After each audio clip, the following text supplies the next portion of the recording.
밤 11시, 남편 김민준이 병원에서 돌아왔다. 평소처럼 수술복을 벗고 체크무늬 잠옷을 입었지만 오늘은 눈빛이 달랐다. 그는 침대에 누웠지만 잠을 자려는 모습이 아니라 휴대폰을 양손에 꽉 쥐고 촬영되는 것처럼 화면을 쳐다보고 있었다. 오늘도 피곤하셨어? 나는 베드 가장자리에 앉아 물었다. 결혼한 지 5년. 그는 산부인과 인기의사로 매일 저녁 늦게 들어오는 게 일상이었다. 예전에는 돌아오면 나에게 포옹을 하고 하루를 이야기해줬지만 최근 6개월간은 그런 모습을 거의 보지 못했다. 수술이 길었어. 민주는 화면에서 눈을 떼지 않은 채 대답했다. 그의 손가락은 빠르게 스와이프하며 메시지를 주고받는 것 같았지만 나를 향한 표정 변화는 전혀 없었다. 나는 이불을 덮고 옆에 누웠다. 어두운 방에서 스마트폰 화면이 그의 얼굴을 비추고 있었고 그 표정은 예전의 따뜻함이 아닌 차가움과 긴장감으로 가득 차 있었다.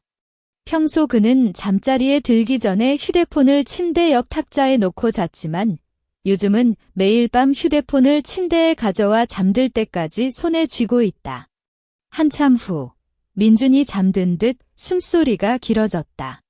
나는 조심스럽게 그의 손에서 휴대폰을 빼내려 했다. 화면은 잠금 상태였지만 그가 최근 비밀번호를 자주 바꾼다는 사실이 나를 더욱 불안하게 했다. 예전에는 우리 결혼기념일이 비밀번호였지만 이제는 아무리 생각해도 알 수 없는 난수를 사용하는 것 같았다. 나는 다시 눈을 감고 민준의 숨소리를 들어보았다. 그의 숨결은 불안정했고 잠들어도 눈을 꼭 감고 있는 듯 했다. 이건 평소와 다른 모습이었다. 그는 산부인과 의사로서 수많은 아기를 세상에 데려오지만 최근에는 집에 와도 항상 긴장한 표정을 짓고 있었다. 새벽 2시경, 민준이 잠에서 깨어나 화장실에 갔다. 나는 그의 뒤를 따라가지 않고 침대에 누워 휴대폰을 기다렸다. 그가 화장실에서 나오는 소리를 들으면 다시 그의 휴대폰을 확인해야겠다는 생각이 들었다. 하지만 민주는 화장실에서 오래 나오지 않았다. 대신 화장실에서 스마트폰을 사용하는 소리가 들렸다. 어쩌다 보니 깼어? 나는 목소리를 낮추어 물었다. 물 마시고 싶어서. 민준이 화장실에서 나와 물을 마시는 모습을 보았다. 그의 눈은 피로로 충혈되어 있었지만 휴대폰을 다시 손에 쥐고 침대에 누웠다.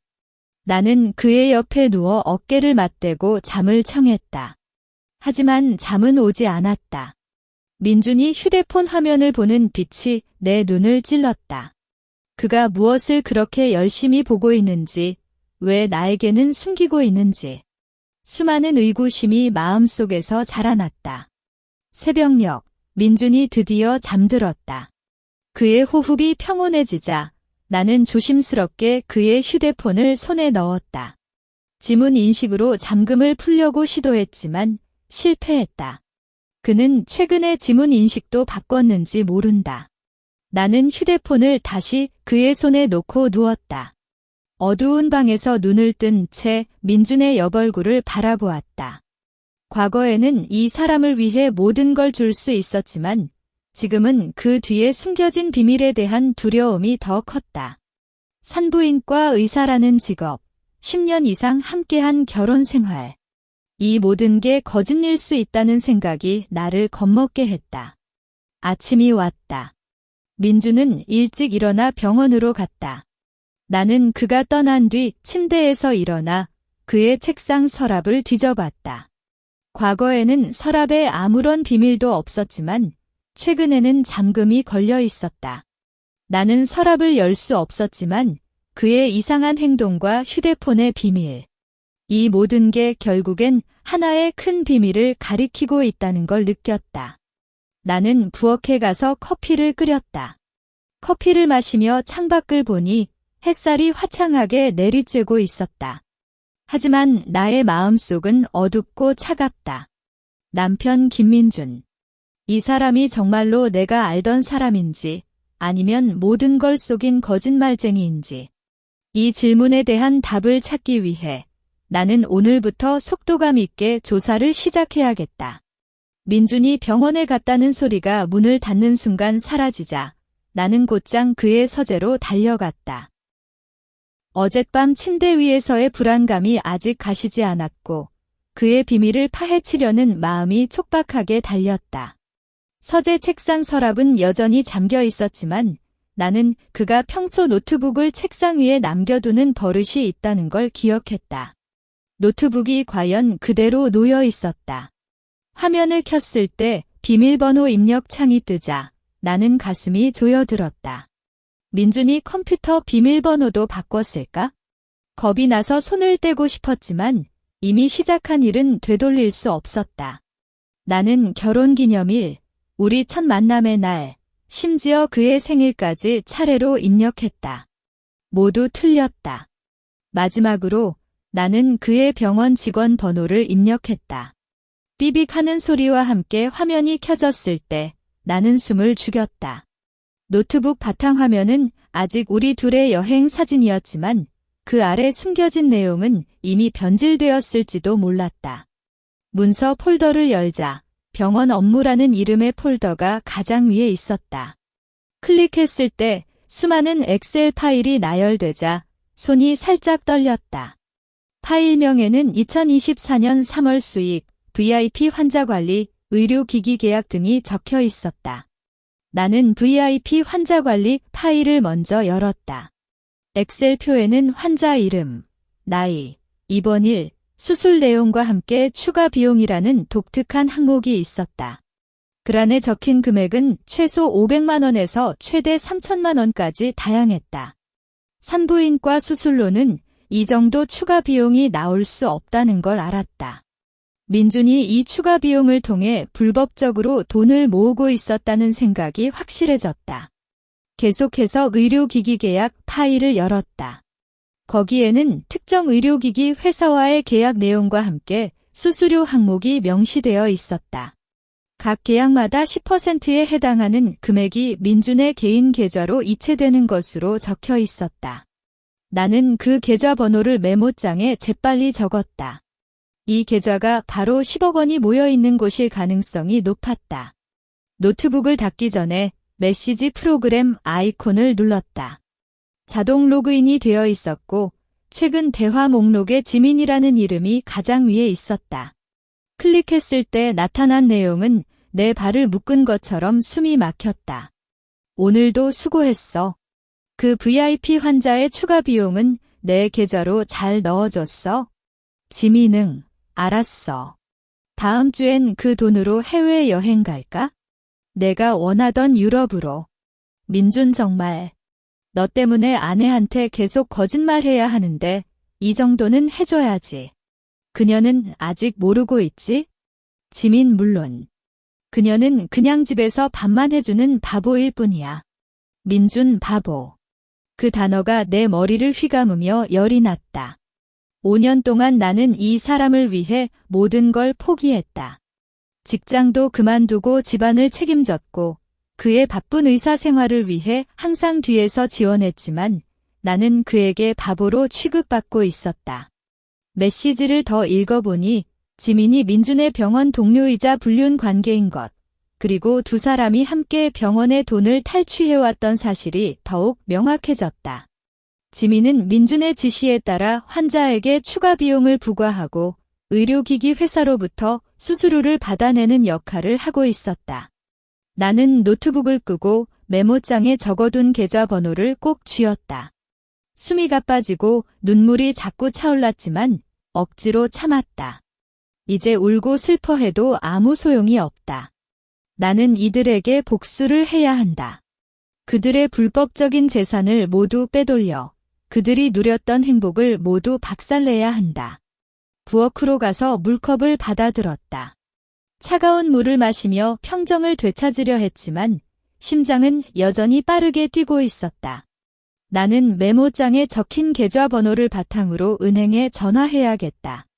이 계좌에 얼마나 많은 돈이 들어있는지, 그리고 이 돈을 어떻게 내 계좌로 이체할 수 있는지 확인해야 했다. 전화를 걸기 전에 나는 거울을 보았다. 거울 속에 나는 눈이 붉고 얼굴이 창백했지만 눈 속에는 결심이 빛나고 있었다. 김민준, 지민. 너희가 나에게 준 아픔을 배로 갚아줄게. 그 10억 원은 이제 내 것이 된다. 너희는 이제부터 절망의 끝에서 살아가야 한다. 나는 은행 고객센터로 전화를 걸었다. 목소리를 최대한 가볍게 해서 계좌 정보를 확인하려 했지만 필요한 인증 정보가 없어 확인할 수 없었다. 상담원은 계좌 주인의 동의 없이는 정보를 제공할 수 없다고 말했다. 전화를 끊고 나는 소파에 앉아 생각했다. 직접 은행에 가지고 가서 확인할 수도 있지만 민준이 알게 되면 안 된다. 그래서 나는 민준의 주민등록번호와 계좌, 비밀번호를 알아내야 했다. 이 정보를 얻으려면 다시 그의 휴대폰이나 노트북에 접근해야 했다. 오후 3시쯤 민준이 집에 돌아왔다. 그는 평소보다 일찍 들어왔고 얼굴에 미소가 떠 있었다. 그 미소는 지민과의 대화를 떠올리게 만들어 나를 더욱 분노하게 했다. 오늘 일이 일찍 끝났어? 나는 부엌에서 요리하는 척 물었다. 응, 오늘 수술이 순조로웠어. 저녁은 뭐 해줬어? 민준이 내 뒤로 와서 어깨를 쓰다듬었다. 그의 손길이 느껴질 때 오물 같은 느낌이 들어 몸을 살짝 움직였다. 오늘은 스테이크 해줄게. 내가 좋아하는 거잖아. 나는 목소리를 가볍게 유지했다. 이제부터는 나도 거짓말쟁이가 되어야 한다. 그를 속여 그의 모든 것을 빼앗아야 한다. 스테이크의 구운 향기가 부엌 전체에 퍼졌을 때 민주는 식탁에 앉아 와인 잔을 앞으로 당겼다. 오늘 왜 이렇게 친절해? 그는 웃으며 물었지만 그 미소는 지민과의 대화를 떠올리게 만들어 내 마음을 더욱 차갑게 했다. 그냥 너 때문에 수고하니까. 나는 스테이크를 그의 접시에 담으며 말했다. 가위로 스테이크를 자를 때 칼이 접시에 닿는 소리가 너무 크게 들려 살짝 겁이 났다. 하지만 민주는 그걸 전혀 눈치채지 못하고 와인을 마시고 있었다. 요즘 너무 바빠서 너한테 못해준 게 많아. 민준이 스테이크를 입에 넣으며 말했다. 그의 목소리는 애써 부드럽게 만들어졌지만 나는 그 속의 거짓을 다 알고 있었다. 이 사람은 내가 바보라 생각하며 지민과 함께 돈을 탈취하고 있었다. 괜찮아. 내 일이 중요하잖아. 나는 웃으며 답했다. 내 손은 아직 살짝 떨렸지만 표정은 가능한 한 평온하게 유지했다. 저녁을 마치기 전까지 나는 그에게 모든 걸 속여야 했다. 민주는 저녁 동안 총 3잔의 와인을 마셨다. 그의 얼굴이 붉어졌고 눈도 살짝 감기기 시작했다. 오늘 좀 취했어. 그는 젓가락을 내려놓고 말했다. 이것이 바로 내가 기다리던 기회였다. 취한 상태에서는 그가 내 행동에 덜 주의를 기울일 것이다. 그럼 이리 와서 쉬어. 나는 그를 거실 소파로 이끌었다. 민주는 소파에 앉자마자 곧바로 눈을 감았다. 호흡이 깊어지고 잠들어가는 모습이었다. 나는 그의 옆에 앉아 잠시 기다렸다. 완전히 잠들었는지 확인해야 했다. 약 10분 후, 민준이 잠들었다는 걸 확신했을 때 나는 그의 바지 주머니를 살짝 만졌다. 지갑이 그 안에 있었다. 나는 조심스럽게 지갑을 꺼냈을 때 민준이 몸을 살짝 움직여 나를 깜짝 놀라게 했다. 하지만 그는 곧 다시 평온한 숨을 쉬고 있었다. 지갑을 열자 주민등록증이 들어 있었다. 나는 주민등록번호를 메모장에 빠르게 적었다. 이 번호는 은행 인증에 필수적이었다. 그 옆에는 병원 아이디 카드와 여러 카드가 들어 있었지만 내가 필요한 건 주민등록번호뿐이었다. 지갑을 다시 민준의 주머니에 넣은 뒤 나는 그의 휴대폰을 가져왔다. 이제 주민등록번호는 알았지만 인터넷 뱅킹 비밀번호가 필요했다.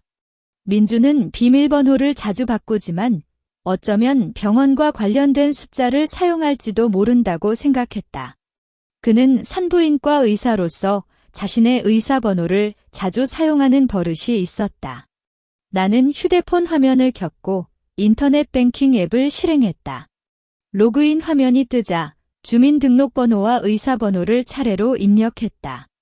그 뒤 비밀번호 입력창이 뜰 때 나는 그의 생일과 의사번호를 조합한 숫자를 입력했다. 삐빅하는 소리와 함께 로그인이 성공했다. 가슴이 터질 것 같았다. 나는 급히 계좌 정보를 확인했다. 민준 개인 계좌라는 이름의 계좌가 여러 개 있었지만 그중 하나에 10억 2,300만 원이 들어있는 것을 확인했다. 바로 이 계좌였다. 비법적인 수익으로 모은 모든 돈이 이곳에 모여 있었다. 나는 이 계좌의 이체 기능을 살짝 눌렀다. 이체하려면 수취계좌와 비밀번호, 그리고 본인 인증이 필요했다. 수취계좌는 이미 내가 미리 만들어둔 비밀 계좌였다. 이제 필요한 건 이체 비밀번호뿐이었다. 인터넷 뱅킹 앱을 닫고 휴대폰을 민준의 주머니에 넣었다. 이제 계획이 구체화되었다. 민준이 병원에서 야간 당직을 서는 날, 그가 절대 집에 올 수 없는 시간에 20억 원을 내 계좌로 이전할 것이다. 당직일은 매주 목요일과 토요일이었고 내일이 바로 목요일이었다. 나는 소파에 앉아 숨을 고르고 있었다. 10억 원. 이 돈은 나의 모든 손해를 갚아줄 충분한 금액이었다. 5년간의 헛된 사랑과 노력, 이 모든 걸 이 돈으로 보상받을 것이다. 하지만 이제는 급하지 않다. 내일 밤 모든 걸 끝내야 한다.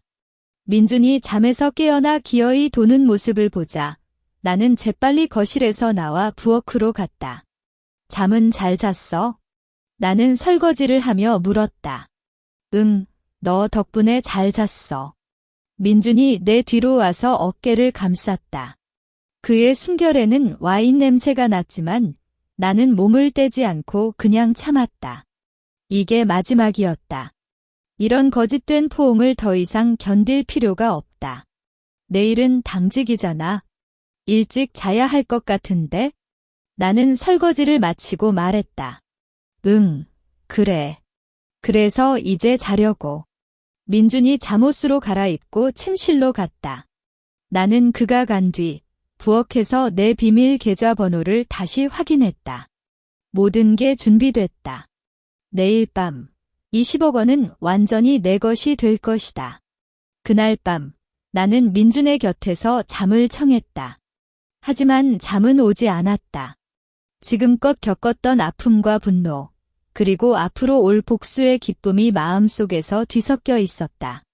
민준은 여전히 평온하게 잠들어 있었지만 그에게는 내일이 절망의 시작이라는 걸 모르고 있었다. 새벽이 되자 나는 침대에서 일어나 컴퓨터를 켰다. 인터넷 뱅킹 송금 절차를 다시 한번 확인했다. 이체 금액이 큰 경우 실시간 이체가 가능한지, 그리고 확인 절차가 필요한지 알아보았다. 확인 결과 10억 원 이상의 이체도 실시간으로 처리되지만 계좌 주인에게 문자 메시지가 발송된다는 사실을 알았다. 이건 큰 문제였다. 만약 이체하는 순간 민준에게 문자가 왔다면 그는 즉시 알아차릴 것이다. 나는 이 문제를 어떻게 해결해야 할지 생각했다. 잠시 후 나는 민준의 휴대폰 설정을 바꾸는 생각을 했다. 문자 메시지 알림을 끄거나 특정 번호로부터의 문자를 차단해야 했다. 아침에 민준이 일어나기 전에 나는 그의 휴대폰을 가져왔다. 문자 메시지 설정에서 은행 관련 번호를 차단 리스트에 추가했다. 이렇게 하면 이체 시 발송되는 문자가 그에게 전달되지 않을 것이다. 설정을 마치고 휴대폰을 원래 자리에 놓은 뒤 나는 부엌으로 가서 아침을 준비했다. 민준이 아침 식사를 하며 오늘도 바빠질 것 같다고 말할 때 나는 웃으며 열심히 해라고 답했다. 그의 뒤를 보며 이제부터는 너의 절망이 시작된다는 생각을 했다. 10억 원. 이 돈은 내가 내게 갚아야 할 대가다. 민준이 저녁 7시에 병원으로 출발할 때 나는 문구석에서 그의 뒷모습을 바라보았다. 그는 검은색 의사가운을 입고 어깨에 가방을 메고 걸었고 문을 열 때 돌아보며 잘 지내라고 말했다. 그의 목소리는 평소처럼 차갑고 나에게는 아무런 애정도 느껴지지 않았다. 응, 일도 잘해. 나는 웃으며 대답했다. 문이 닫히는 순간 그 미소는 즉시 사라졌다. 심장이 빠르게 뛰고 손이 살짝 떨렸지만 이제는 뒤로 물러설 수 없었다. 나는 거실로 가서 컴퓨터를 켰다. 화면이 켜지는 동안 나는 물컵을 받아 차가운 물을 마셨다. 평온을 되찾고 싶었지만 내 마음은 이미 복수의 불씨로 타오르고 있었다. 컴퓨터에 인터넷 뱅킹 페이지를 접속했다. 이전에 민준의 휴대폰으로 확인했던 계좌 정보를 다시 입력했다. 민준 개인 계좌 잔액 10억 2,300만 원. 이 숫자가 화면에 보이는 순간 가슴이 터질 것 같았다. 나는 수신 계좌로 내 비밀 계좌 번호를 입력했고 이체 금액을 10억 2,300만 원으로 설정했다. 확인 버튼을 누르는 순간 시스템에서 본인 인증을 요청했다. 나는 미리 준비해둔 민준의 휴대폰을 가져왔다. 지문 인식 대신 SMS 인증을 선택했고 인증번호가 민준의 휴대폰으로 발송되었다. 휴대폰에서 인증번호를 확인하고 컴퓨터에 입력했다. 이체를 진행하시겠습니까? 라는 확인창이 뜨자 나는 한숨을 내쉬었다. 이 버튼을 누르는 순간 민준의 모든 것이 바뀔 것이다. 그는 돈을 잃고 명예를 잃고 결국 절망에 빠질 것이다. 이것이 바로 그가 나에게 했던 대가다. 나는 마우스를 클릭했다. 화면에 지체가 성공적으로 완료되었습니다라는 문구가 뜨는 순간 나는 의자에 기대어 숨을 고르고 있었다. 10억 2,300만 원. 이 돈이 이제 내 계좌로 들어왔다. 컴퓨터를 닫고 민준의 휴대폰을 원래 자리에 놓은 뒤 나는 짐을 싸기 시작했다. 가방에 필요한 물건만 넣었다. 옷 몇 벌, 개인 물품, 그리고 메모장에 적어둔 증거들. 이 증거들은 앞으로 민준과 지민을 더욱 처참하게 만들기 위해 필요했다. 나는 이 집을 떠나야 했다. 민준이 내일 아침 돌아와 돈을 잃었다는 사실을 알기 전에 다른 곳으로 숨어야 했다. 밤 9시, 나는 집을 나섰다. 문을 잠그는 순간 이 5년간 함께 살았던 공간이 뒤로 사라졌다. 이 집에는 나의 행복도, 슬픔도, 그리고 헛된 사랑도 남겨두고 갔다. 이제 이곳은 더 이상 나의 곳이 아니다. 택시를 타고 미리 예약해둔 모텔로 갔다. 모텔 방은 작고 어둡지만 나에게는 안전한 피신처였다. 나는 가방을 내려놓고 침대에 누웠다. TV를 켰지만 아무것도 보이지 않았다. 머릿속은 오로지 민준이 돈을 잃은 뒤의 모습으로 가득 차 있었다. 그는 지금 병원에서 당직을 하고 있을 것이다. 아마 환자 진료를 하고 있거나 수술을 기다리거나 아니면 지민과 연락을 주고받고 있을 것이다. 그는 아직 자신의 계좌가 텅 비어 있다는 사실을 모른다. 이 무지가 그를 더욱 불행하게 만들 것이다. 나는 모텔방의 창문을 열었다. 밤하늘에 별이 반짝이고 거리의 불빛이 희미하게 보였다. 나는 이 공기를 마시며 오랜 시간 이래 처음으로 가벼운 마음을 느꼈다. 복수의 첫 단계가 성공적으로 끝났다. 하지만 이것은 아직 끝이 아니다.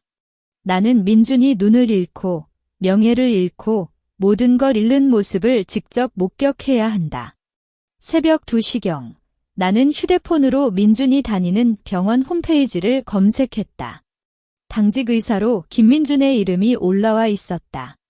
오늘 저녁 그는 병원에서 잠을 자야 할 것이다.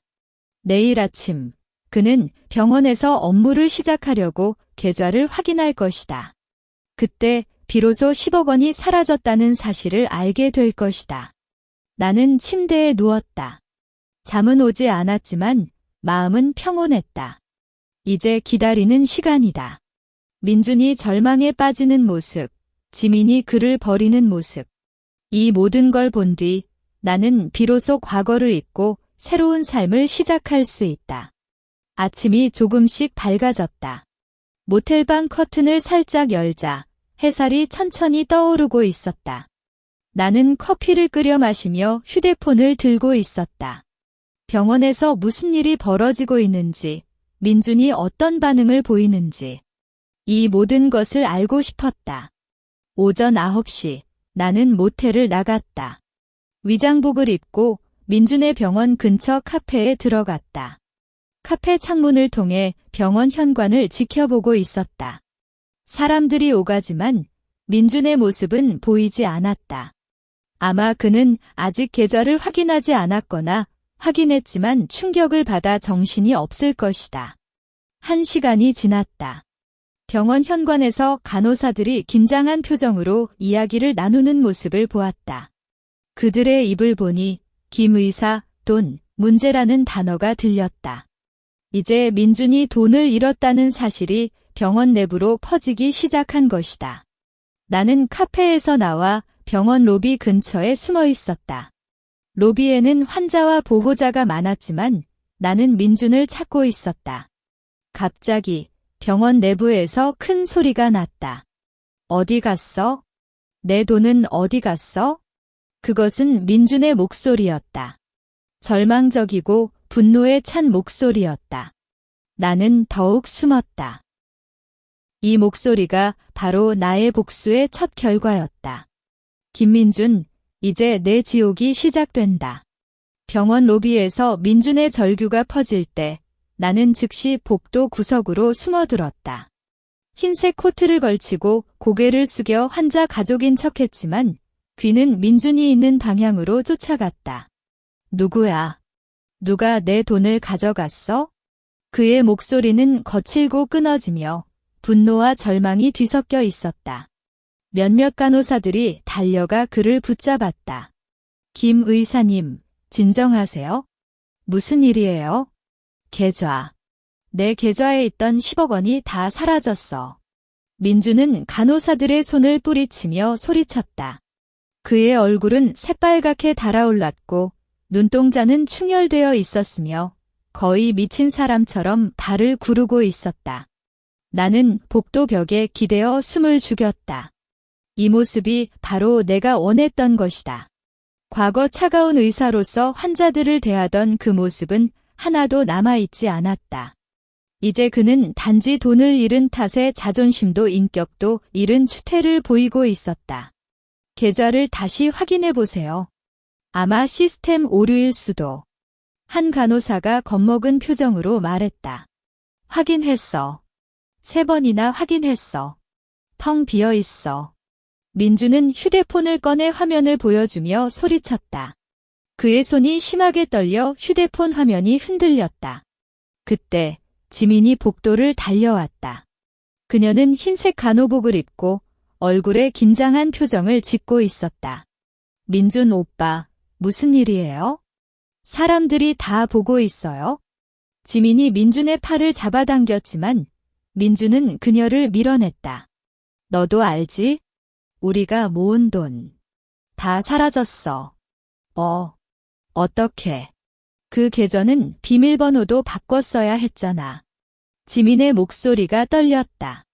그녀는 눈을 돌리며 주변을 살폈고 나를 향해 잠시 시선을 돌렸지만 나를 알아보지 못했다. 비밀번호도 바꿨어. 그럼 누가 암시적으로 접근했어? 민주는 머리를 잡고 소리쳤다. 나는 입을 막고 웃음을 참았다.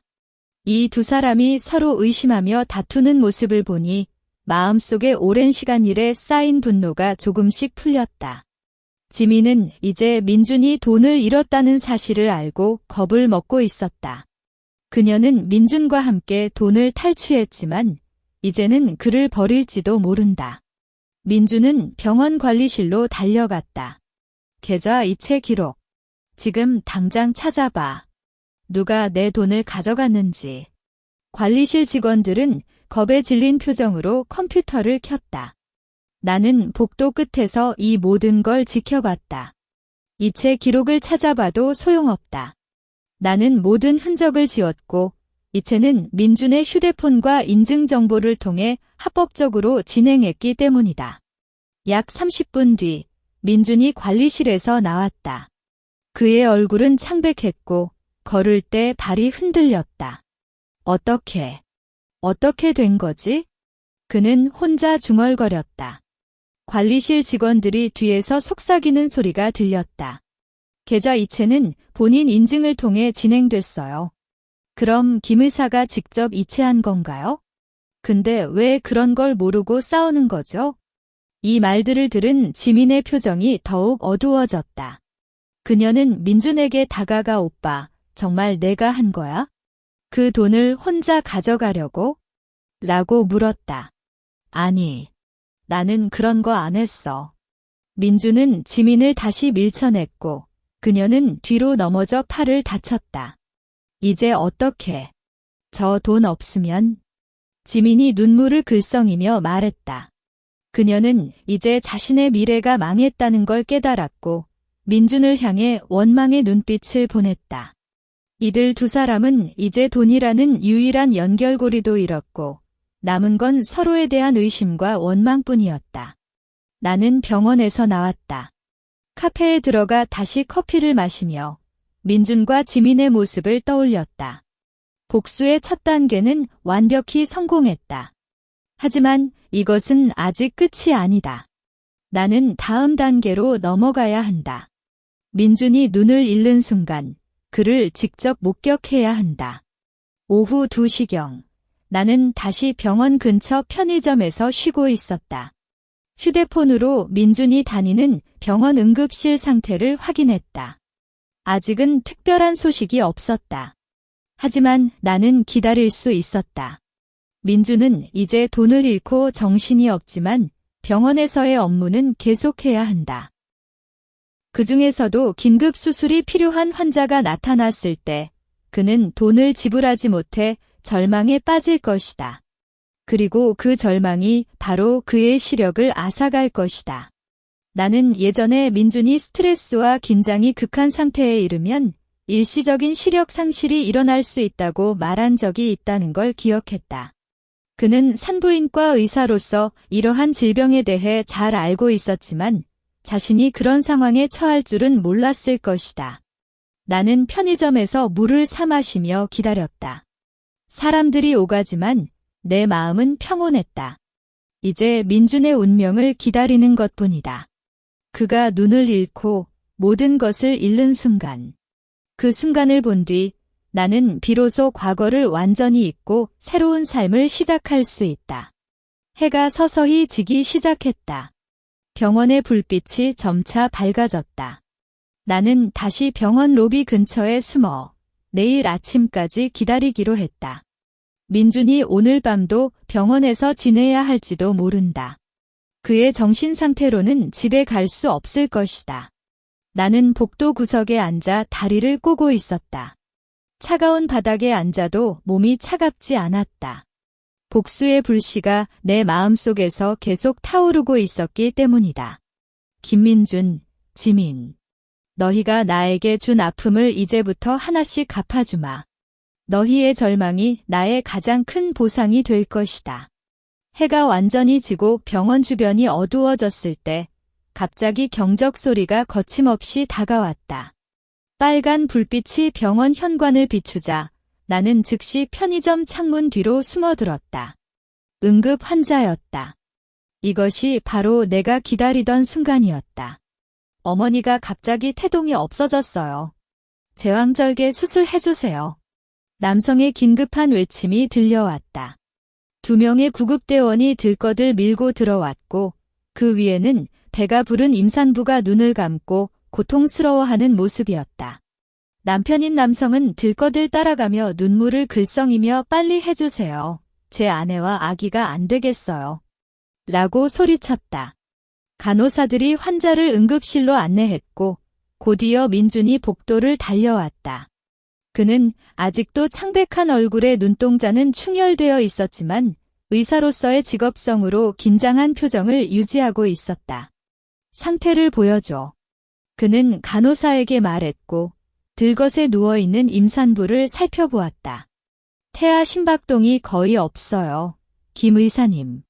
즉시 수술해야 합니다. 간호사가 긴장한 목소리로 말했다. 민주는 갑자기 얼굴을 찌푸렸다. 수술을 하려면 환자 보호금을 미리 입금해야 했지만 그의 계좌는 텅 비어 있었다. 병원 계좌에도 그가 모은 돈을 통째로 넣어놓지 않았기 때문에 긴급 수술 비용을 지불할 수 없었다. 보호금은 어떻게 된 거야? 민준이 환자의 남편에게 물었다. 아직 입금하지 못했어요. 갑자기 이렇게 된 거라. 나중에 꼭 내겠습니다. 지금 당장 수술해주세요.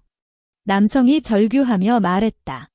하지만 병원 규정상 보호금이 없으면 수술을 시작할 수 없었다. 민주는 병원 관리실에 전화를 걸었다. 관리자님, 이 환자 보호금 나중에 받을 수 있나요? 태아 상태가 위급해요. 김 의사님, 규정은 규정입니다. 보호금 없이 수술 시작하면 저도 책임을 질 수 없습니다. 관리자의 차가운 답변을 듣고 민준의 얼굴이 더욱 창백해졌다. 그는 다시 환자의 남편에게 돌아갔다. 보호금을 지금 당장 입금해 주셔야 수술을 할 수 있어요. 그런데 지금 당장 그런 돈이 없어요. 제발 좀. 남성은 무릎을 꿇고 울기 시작했다. 주변 환자와 보호자들이 이 광경을 보며 속삭이기 시작했고 민주는 얼굴을 붉히며 굴욕감에 찼다. 나는 창문 뒤에서 이 모든 걸 명확히 보고 있었다. 민준이 돈을 잃었기 때문에 이제 환자의 생명조차 구할 수 없다는 것이다. 이것이 바로 그가 저질렀던 죄에 대한 처벌이다. 그가 불법적으로 모은 10억 원은 이제 내 것이고 그 대가로 그는 환자의 생명을 구할 수 없게 되었다.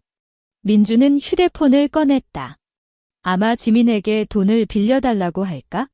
아니면 다른 친구에게 연락할까? 하지만 그의 손이 심하게 떨려 휴대폰을 제대로 잡지 못했다. 어떻게 해야 해? 그는 혼자 중얼거렸다. 눈동자는 헤매고 있었고 심장은 터질 것 같았다. 그때 간호사가 달려왔다. 김 의사님, 태아 심박동이 더 떨어졌어요. 이대로면. 말이 끝나기도 전에 민주는 갑자기 눈을 감고 고통스러워하는 표정을 지으며 무릎을 꿇었다. 아, 아파. 그는 양손으로 눈을 가리며 소리쳤다. 김 의사님, 어떻게 되셨어요? 지민이 갑자기 나타나 그의 팔을 잡았다. 눈이 안 보여? 민준의 목소리는 떨리고 있었고 그의 얼굴에는 공포가 가득 차 있었다. 뭐라고? 눈이 안 보인다고? 지민은 경악하며 말했다. 주변 사람들의 시선이 모두 민준에게 쏠렸다. 환자의 남편은 놀란 표정으로 민준을 쳐다보고 간호사들은 긴장하게 그를 둘러섰다.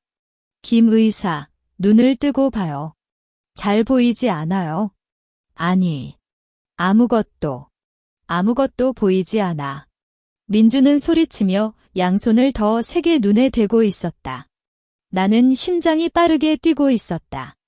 이거다. 절망의 극한에서 시력을 잃은 것이다.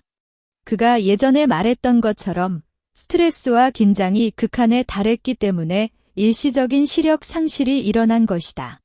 하지만 이 일시적이 언제까지 이어질지 아무도 모른다. 아마 평생 눈을 보지 못할 수도 있다. 응급 처치해. 지민이 간호사들에게 외쳤다. 간호사들은 민준을 의자에 앉혀 눈을 검사하기 시작했지만 민준은 여전히 눈이 안 보여. 아파. 라고 외치고 있었다. 그의 몸이 떨리고 있었고 표정은 완전히 무너진 모습이었다. 환자의 남편은 이 광경을 보고 절망에 빠졌다. 의사가 눈을 못 본다고? 그럼 제 아내와 아기는 어쩌라는 거야? 그는 소리치며 병원 직원들에게 매달렸지만 아무도 그를 도울 수 없었다. 병원은 다른 의사를 불러오기 시작했지만 시간은 이미 지체되고 있었다. 나는 이제 편의점에서 나왔다. 목표는 달성했다. 민준이 돈을 잃고 이제 눈까지 보지 못하게 되었다. 이것이 바로 그가 나에게 했던 아픔에 대한 복수다. 하지만 이건 아직 끝이 아니다. 나는 그가 영원히 눈이 보이지 않고 명예와 직위를 모두 잃는 모습을 확인해야 한다. 밤 공기는 차갑지만 내 마음은 뜨거웠다. 복수의 기쁨이 온몸에 퍼졌고 과거의 아픔이 조금씩 사라졌다. 민주는 이제 지옥에 떨어졌다. 그가 비법적으로 모은 돈, 불륜 관계, 그리고 환자를 구할 수 없는 죄. 이 모든 것이 그를 파멸시키는 원인이 될 것이다. 나는 모텔로 돌아갔다. 침대에 누웠지만 잠은 오지 않았다. 민준이 눈을 잃은 뒤의 모습, 지민이 그를 버리는 모습, 병원에서 그를 쫓아내는 모습. 이 모든 것을 상상하며 마음속에 만족감이 차올랐다. 이제 다음 단계로 넘어가야 한다. 그의 명예와 직위를 완전히 파괴해야 한다. 다음 날 아침, 나는 검은색 후드티에 마스크와 모자를 썼다. 얼굴이 최대한 가려지도록 살짝 숙인 채 병원 현관으로 걸어 들어갔다. 환자와 보호자들이 왔다 갔다 하지만 아무도 나를 알아보지 못했다. 이는 나의 의도였다. 민준이 눈을 잃은 뒤 정말로 어떻게 살고 있는지, 그리고 병원과 지민이 그를 어떻게 대하는지 직접 확인해야 했다. 로비에는 어제 그 남편이 아내를 위해 눈물을 글썽이며 기다리던 모습이 아직도 떠올랐다. 하지만 오늘은 그의 모습을 볼 수 없었다. 아마 다른 병원으로 이송했거나 안타깝게도 아내와 아기를 모두 잃었을 수도 있다. 이 생각이 나를 잠시나마 마음 아프게 했지만 곧이어 민준이 저질렀던 죄를 떠올리며 평온을 되찾았다. 나는 복도로 걸어 들어갔다. 어제 민준이 눈을 잃었던 자리에는 이제 아무도 없었지만 여전히 긴장된 분위기가 남아 있었다. 간호사들이 복도에서 속삭이는 소리가 들렸다. 나는 벽구석에 숨어 그들의 이야기를 들었다. 김 의사 진짜 눈을 보지 못한다고 해? 정말. 그럼 앞으로 어떻게? 산부인과 의사인데. 어제 저 환자 사건 때문에 너무 스트레스 받았나 봐. 계좌에 돈이 다 사라졌다면서. 아이고, 그래도 눈까지 보지 못하는 건 심각하네. 병원 측에서도 곤란할 것 같은데? 이 말들을 들으니 민준의 눈이 보이지 않는다는 사실이 확실해졌다. 그리고 그의 계좌에 돈이 없다는 사실도 병원 내부로 퍼지기 시작했다. 이제 그의 명예는 이미 흐트러졌고 곧 직위마저 잃게 될 것이다. 나는 민준의 진료실 쪽으로 갔다. 문이 살짝 열려 있어 안을 엿보았다.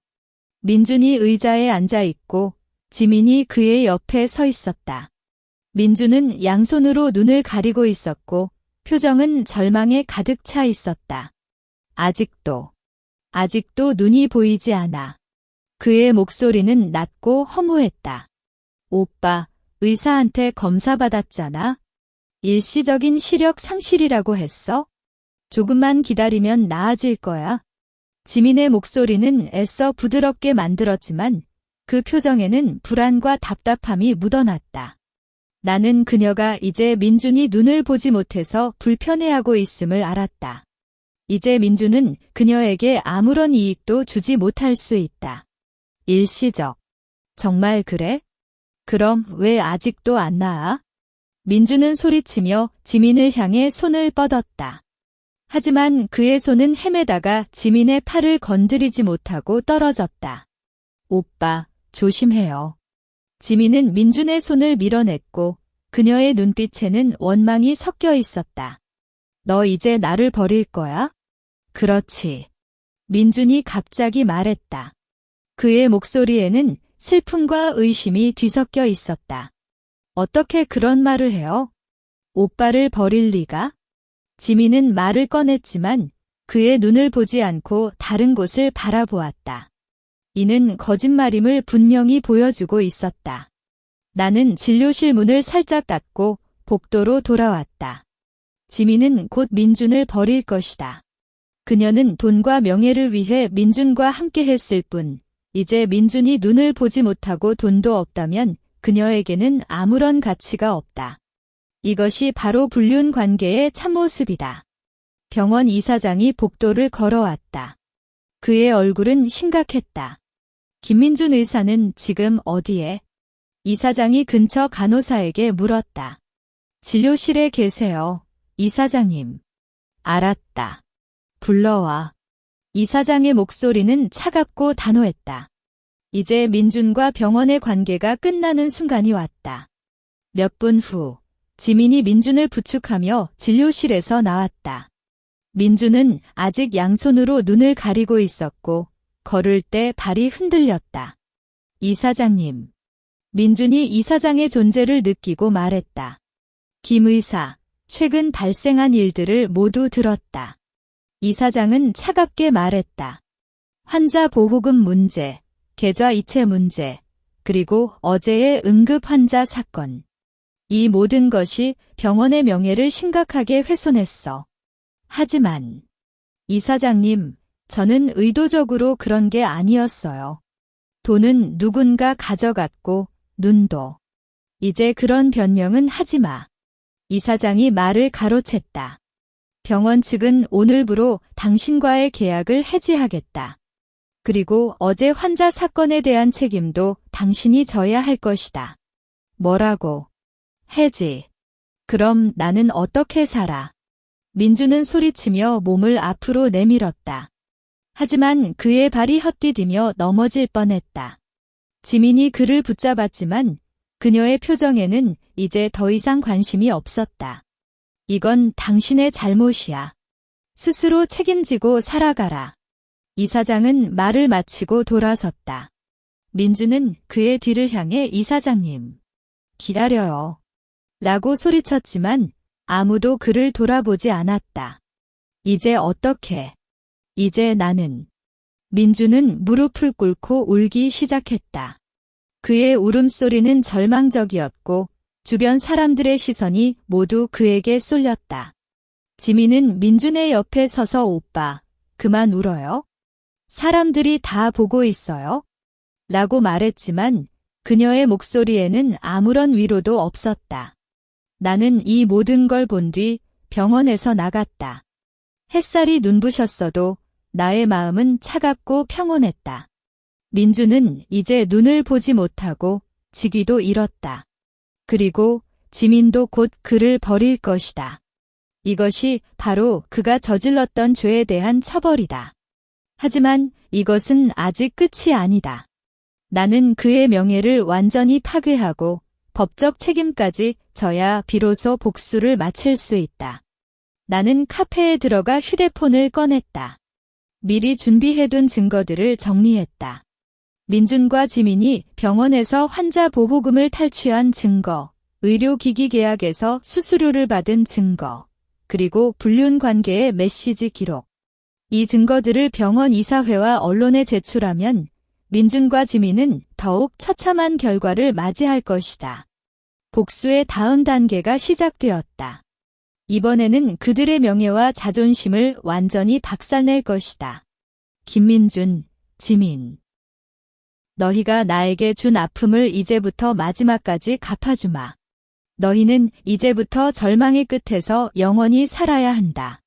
병원에서 나온 뒤 나는 모텔에서 증거 파일을 마무리했다. 민준과 지민의 불법 수익 내역, 불륜 메시지, 의료기기 계약 수수료 증거를 하나의 압축 파일로 만들고 병원 이사회 이메일과 여러 언론사 기자 이메일로 준비해 두었다. 하지만 아직 제출할 때가 아니다. 먼저 민준의 추적을 완벽히 방해해야 했다.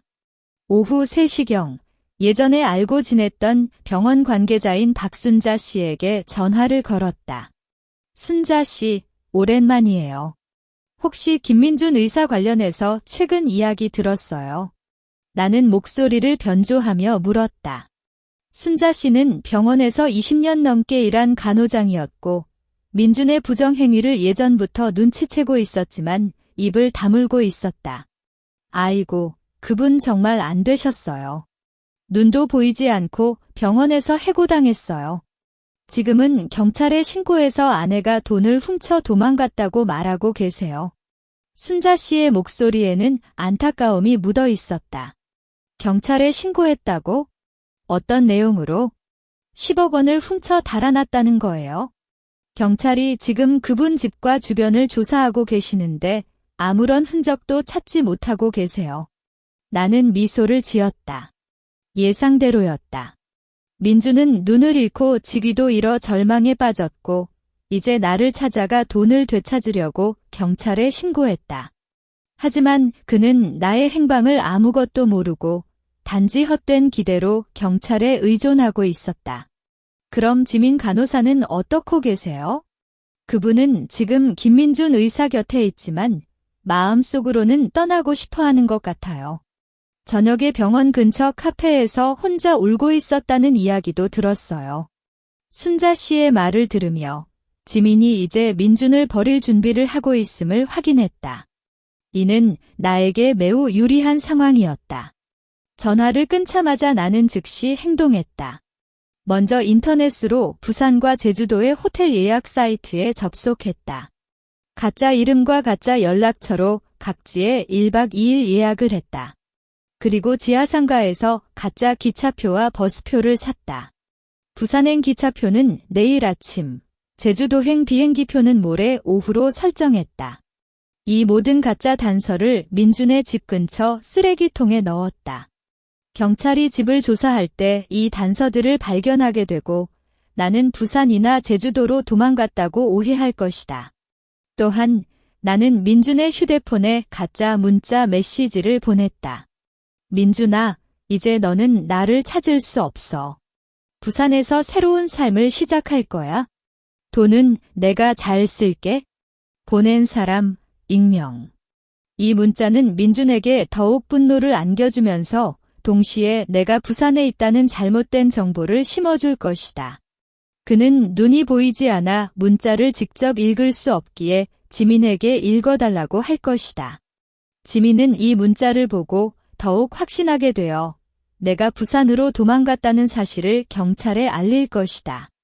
오후 6시, 나는 민준 집 근처 공중전화 부스에 갔다. 경찰서에 익명 전화를 걸었다. 저는 부산에서 김민준 씨의 아내를 봤어요. 어제 저녁 부산 해운대에서 카페에 앉아 컴퓨터를 사용하고 있었어요. 그녀는 검은색 후드티를 입고 모자를 쓰고 있었어요. 정말인가요? 어떤 모습이었어요? 경찰관의 긴장한 목소리가 들렸다. 30대 중반쯤, 얼굴은 잘 보이지 않았지만 카페에서 부산에서 살기 좋은 집 찾아라고 말하는 걸 들었어요. 전화를 끊자마자 나는 즉시 거리를 떠났다. 이 익명 신고는 경찰의 수색 범위를 부산으로 확장시킬 것이고 그들은 나를 찾기 위해 부산으로 갈 것이다. 하지만 그들은 거기서 아무것도 찾지 못할 것이고 결국 수색을 포기하게 될 것이다. 저녁 8시 순자 씨에게 다시 전화를 걸었다.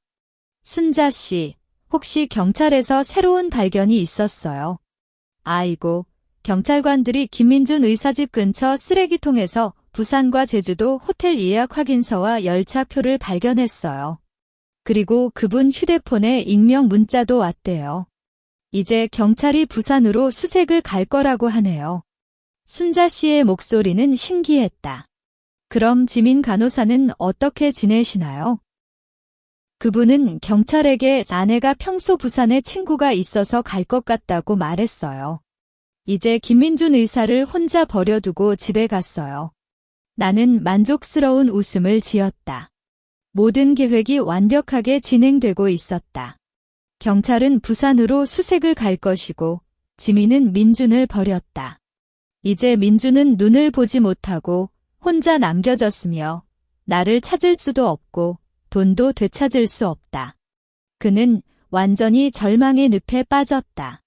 나는 모텔로 돌아갔다. 침대에 누웠고 휴대폰으로 뉴스를 검색했다. 아직 민준 관련 기사는 없었다.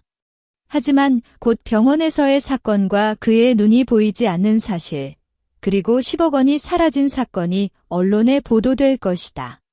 그때가 되면 민준은 대한민국 전체의 이름이 떠돌며 명예를 완전히 잃게 될 것이다. 새벽에 나는 병원 근처를 지나쳤다. 민준이 혼자 병원 현관 앞에 앉아 있었다. 그는 양손으로 지팡이를 잡고 있었지만 걸을 수 없어 그냥 앉아 있었다. 표정은 비참했고 눈에는 눈물 자국이 남아 있었다. 아, 내가 어떻게 해야 하지? 그는 혼자 중얼거렸다. 주변 사람들은 그를 피해 지나쳤고 아무도 그를 돕지 않았다. 이 모습을 보며 나는 마음속에 아무런 감정도 느끼지 못했다. 이것이 바로 그가 저질렀던 죄에 대한 응당한 처벌이다. 그는 나에게 모든 걸 앗아갔고 이제 그의 모든 것을 빼앗은 것이다. 나는 차를 타고 모텔로 돌아갔다. 이제 추적 방어는 완벽히 끝났다. 경찰은 부산에서 헛된 수색을 할 것이고 민주는 혼자 절망에 빠질 것이다. 다음 단계는 명예의 완전한 붕괴다. 이제 증거들을 병원 이사회와 언론에 제출할 시간이 왔다. 아침 9시, 나는 병원 근처 카페에 앉았다. 노트북을 켜고 미리 준비해둔 압축 파일을 확인했다. 민준과 지민의 불법 수익 내역이 담긴 엑셀 파일, 의료기기 계약서 사본, 두 사람의 불륜 메시지 스크린샷, 심지어 민준이 환자로부터 추가 비용을 받는 모습을 몰래 찍은 사진까지 모두 포함되어 있었다. 이 모든 증거는 그들의 죄를 명백히 증명할 충분한 힘을 가지고 있었다. 나는 병원 이사회에 공식 이메일 주소를 입력했다. 제목은 김민준 의사와 지민 간호사의 불법 행위 증거 제출로 명시했다. 본문에는 김민준 의사는 환자로부터 추가 비용을 부과하고 의료기기 계약에서 수수료를 받아 불법적으로 10억 원을 모았습니다. 지민 간호사는 이를 보조하며 불륜 관계를 유지했습니다. 첨부된 파일을 확인하시고 적절한 조치를 취해 주시길 바랍니다. 라고 적었다. 다음은 언론사다. 서울경제, 연합뉴스, JTBC 뉴스 등 주요 언론사 기자들의 개인 이메일 주소에 동일한 증거 파일과 함께 메시지를 보냈다. 제목은 산부인과 인기의사, 환자 탈취와 불륜으로 10억 원 탈취로 충격적으로 설정했다. 본문에는 간결하게 사건의 전말을 적고 이러한 부정행위가 계속된다면 의료계의 신뢰가 무너질 것입니다. 공정한 보도를 부탁드립니다. 라고 덧붙였다.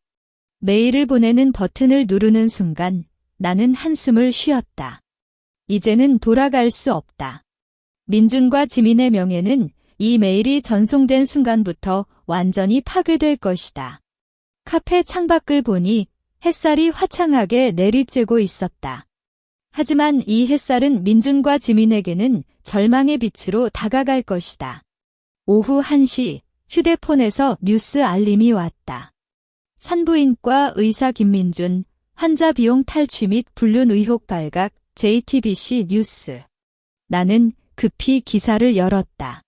기사에는 민준의 사진과 함께 불법 수익 내역, 불륜 메시지 일부가 공개되어 있었다. 기자는 김민준 의사는 지난 2년간 병원 VIP 환자로부터 추가 비용을 부과하고 의료기기 공급업체로부터 계약 금액의 10%를 수수료로 받아 총 10억 원 이상을 비법적으로 모았습니다. 동료 지민 간호사는 이 과정을 보조했으며 두 사람은 불륜 관계를 유지했습니다. 라고 적었다. 기사 하단에는 네티즌들의 댓글이 쏟아지고 있었다. 의사인데 이런 짓을 해. 정말 창피하다. 환자의 생명을 다루는 사람인데 돈만 생각하냐? 지민 간호사도 같이 처벌해야 한다. 병원에서 즉시 해고하고 법적 책임을 져야 한다. 등의 날카로운 비판이 이어졌다. 나는 이 댓글들을 보며 마음속에 만족감이 차올랐다. 이것이 바로 그들이 저질렀던 죄에 대한 사회적 처벌이다. 오후 2시 병원에서 공식 입장문을 발표했다. 김민준 의사와 지민 간호사에 대한 불법 행위 의혹이 확인되었습니다. 현재 두 사람을 즉시 해고하고 관련 법적 기관에 고발하기로 결정했습니다. 환자들에게 심려를 끼쳐 죄송하다는 말씀을 전합니다. 입장문을 보며 나는 웃었다.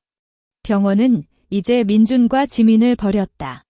그들은 이제 아무런 뒷받침도 없이 홀로 남겨졌다. 순자 씨에게 전화를 걸었다.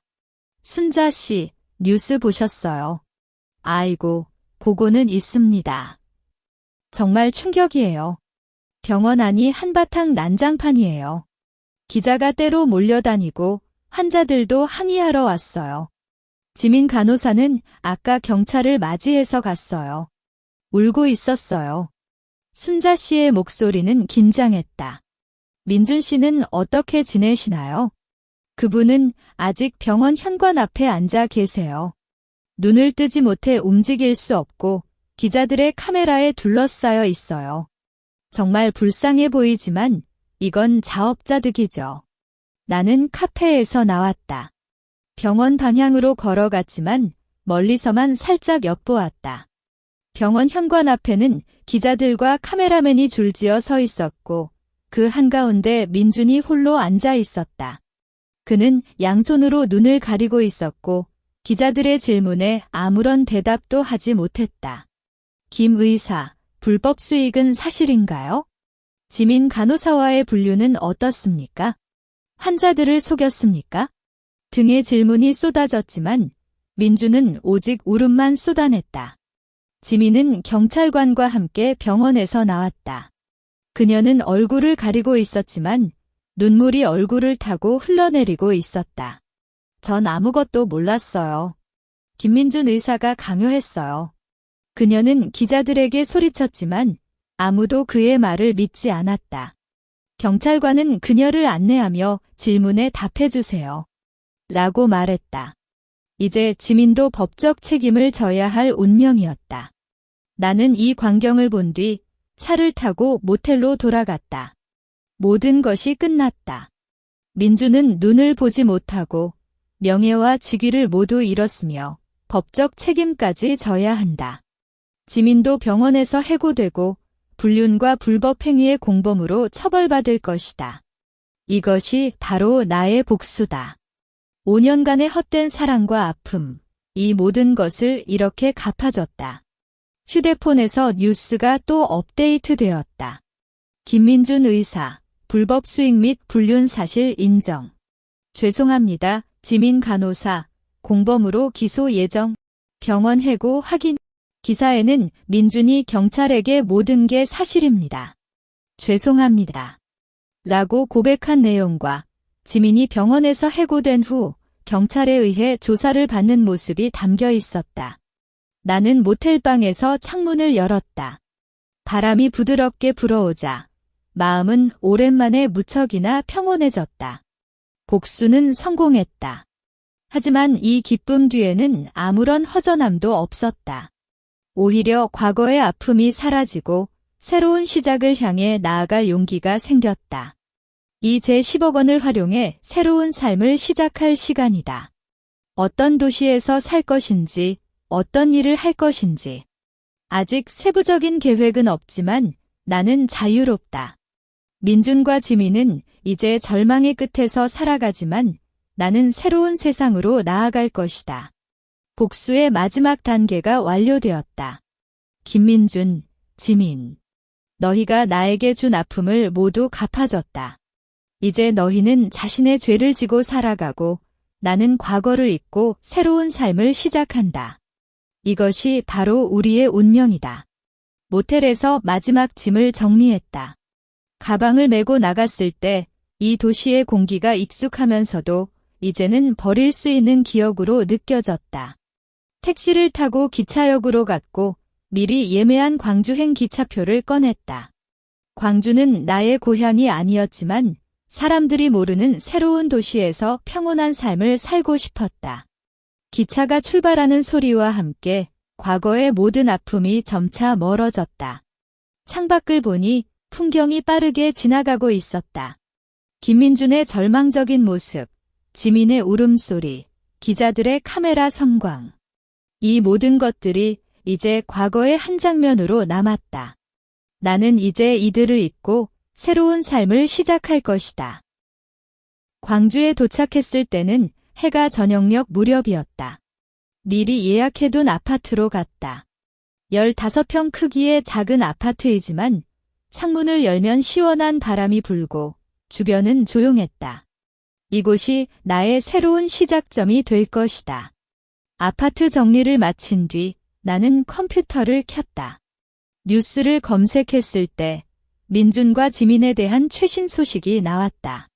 김민준, 지민, 불법 수익 10억 원 탈취 혐의로 기소, 구형 기대라는 제목의 기사였다. 기사에 따르면 두 사람은 특정경제범죄처벌법 위반, 의료법 위반 혐의로 기소되었고 법원에서 구형을 받을 예정이었다. 민주는 시력 회복이 되지 않아 재판에 출석할 때도 안내인의 도움을 받아야 했으며 지민은 모든 죄를 민준에게 돌리려 했지만 증거가 확실하여 자백했다. 네티즌들의 반응은 여전히 격렬했다. 구형을 해야 한다. 이런 사람들은 사회에서 제외해야 한다. 환자들에게 입힌 피해도 배상해야 한다. 등의 댓글이 이어졌다. 나는 이 기사를 보며 마음속에 평온을 느꼈다. 법이 이들을 정당하게 처벌할 것이고 이는 나의 복수의 마지막 조각이었다. 이틀 뒤 나는 광주에서 작은 카페를 차렸다. 평화로운 티라는 이름으로 평온한 분위기에서 사람들에게 커피와 디저트를 제공하려고 했다. 5년 동안 가정을 책임지며 살았지만 내가 진정으로 원했던 건 이런 평범한 일상을 살아가는 것이었다. 카페를 차리는 과정에서 새로운 사람들을 만나고 이야기를 나누며 과거의 아픔이 점차 잊혀졌다. 한 달 후 카페가 안정적으로 운영되기 시작했다. 정기적으로 찾아오는 손님들도 생기고 주변 이웃들과도 친해졌다.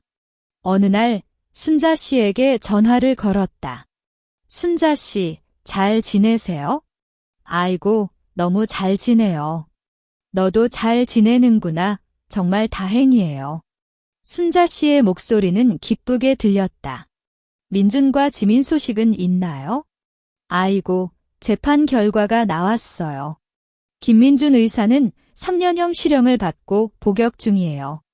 지민은 1년 6개월 집행유예를 받았지만 모든 걸 잃어서 혼자 외딴 곳으로 갔다는 이야기를 들었어요. 병원도 이 사건 이후 환자들이 줄어들어 큰 어려움을 겪고 있지만 새로운 관리진이 들어와 점차 회복되고 있어요. 그래요. 그럼 다행이에요. 나는 웃으며 말했다. 모든 것이 제자리를 찾은 것이다. 민주는 자신의 죄를 지고 복역하며 삶을 살아가고 지민은 유예 기간을 보내며 죄책감을 안고 살아가야 할 것이다. 이는 그들이 저질렀던 행동에 대한 당연한 결과다. 카페를 닫은 뒤 나는 아파트 옥상으로 갔다. 밤하늘에 별이 많이 떠 있고 광주의 불빛이 평온하게 펼쳐져 있었다. 나는 이 공기를 마시며 과거를 돌아보았다. 5년간의 결혼 생활은 헛된 시간처럼 느껴지기도 하지만 그 과정을 통해 나는 강해졌고 진정으로 원하는 삶을 찾을 수 있었다. 10억 원은 나에게 새로운 시작을 준 기회였지만 진정한 행복은 이런 평온한 일상에서 찾는 것이다. 나는 휴대폰을 꺼냈다.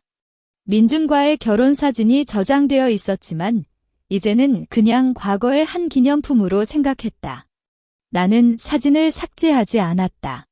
이 사진이 나에게 어떤 아픔을 안겼는지, 그리고 내가 어떻게 이겨냈는지를 기억하기 위해서다. 다음 날 아침, 카페를 열었을 때 햇살이 창문을 통해 들어왔다. 나는 커피를 내리며 웃었다. 이제 나는 김민준의 아내가 아니라 평화로운 티의 주인공으로 살아가고 있었다. 복수를 통해 과거를 마감하고 새로운 삶을 시작한 것이다. 이 삶에는 거짓과 배신이 없고 오직 평온과 행복만이 가득 차 있다. 나는 커피잔에 우유를 살짝 넣었다. 거품이 부드럽게 일었고 향기가 좋았다. 이것이 바로 내가 원했던 삶이었다. 김민준과 지민은 이제 자신의 죄를 지고 살아가지만 나는 이제 그들과는 아무런 관련이 없는 새로운 삶을 살아가고 있다. 복수는 끝났고 이제는 행복을 향해 나아가는 시간이다. 이야기 끝.